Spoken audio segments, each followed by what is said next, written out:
war crimes don't justify other war crimes, and we are about to see horrific war crimes. But I think there are two things that have to be added. This has to be put within a context. And the context is not just occupation. The context is settler colonialism and apartheid. The people of Gaza, the refugees in Gaza, originate in the areas where Hamas fighters were attacking in the last couple of days. Those were Palestinian towns and villages in 1948. The ethnic cleansing of Palestine led to the cooping up of what are now 2.4 million people in Gaza. Today is Indigenous Peoples' Day in the United States.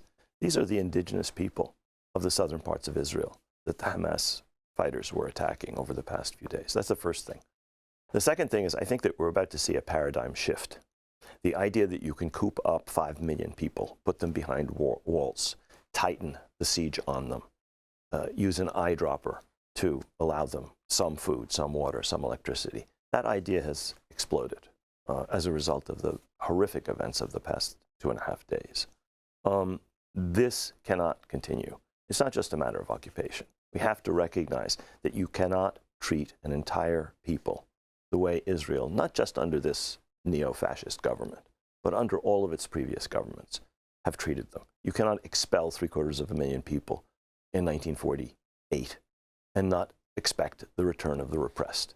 You cannot commit daily violence against Palestinians. One Palestinian has died every day this year, in fact, slightly more, in the occupied West Bank. You cannot expect that not to lead to a reaction.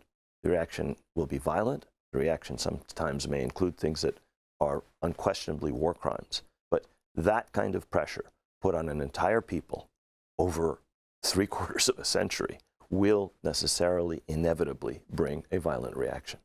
And this pressure cooker that the Palestinians are in, which the Hamas military commander listed, he said what they're doing in Jerusalem, trying to take over the Al-Aqsa Mosque and turn it into a site of Jewish prayer.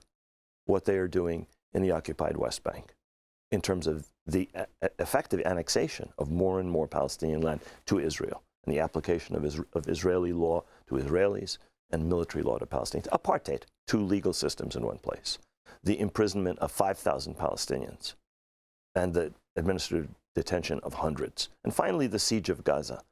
When Yoav Gallant, the Minister of Defense, announced that he was cutting off fuel, food, water, and electricity to Gaza, he called the Gazans human animals. That's 2.4 million people who are being treated as if they are animals. They're not Hamas fighters. As Raji said, the fighters are one thing. Hamas is one thing. Hamas has imposed itself on the people of Gaza. The people of Gaza are the ones who are going to suffer.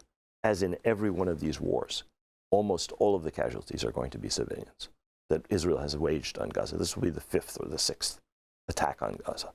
And I'm very, very afraid that Raji is right. We are going to see unparalleled massacres.